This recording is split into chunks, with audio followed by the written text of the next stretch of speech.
Welcome back with some breaking news that West Virginia Senator Joe Manchin announcing he will not run for re-election. Eamon Javers in Washington with more. Eamon? Kelly, that's right. This is going to raise some eyebrows over at the White House today. Joe Manchin issuing a statement just within the past couple of minutes here in which he says he will not run for re-election as a senator from West Virginia. Here's what he says. He says, after months of deliberation and long conversations with my family, I believe in my heart of hearts that I have accomplished what I set out to do for West Virginia.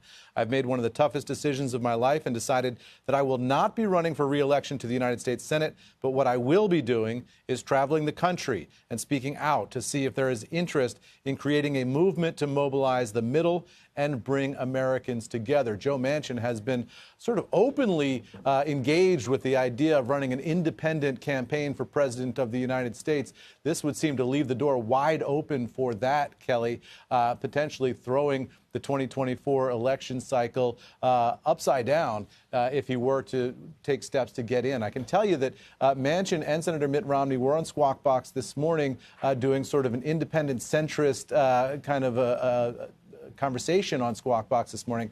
I had dinner last night with both Joe Manchin and Mitt Romney, a couple of other senators, and a bunch of CEOs at a CNBC CEO dinner here in Washington last night. Manchin was asked by our Sarah Eisen repeatedly whether he was going to run for president. He ducked the question each time Sarah put it to him, but he did joke an awful lot about his ambitions, his thoughts about bringing the country together to the political center. And he told a joke last night about the difference between Democrats and Republicans, saying that the difference between the two parties is that if you put your money on the table, both parties will spend all your money, but Republicans will at least feel bad about it.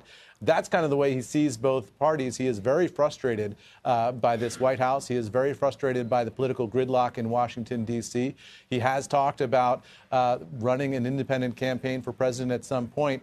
Mitt Romney was teasing Manchin, I can tell you, at dinner last night, repeatedly, again and again, about running for president. Romney, in fact, at one point during the course of our dinner last night, sort of mockingly introduced Joe Manchin as the next candidate for president of the United States. So this is sort of an open secret and something that they josh about behind the scenes. We will see now in the wake of this announcement whether Joe Manchin intends to actually do that or this is the beginning of his long retirement.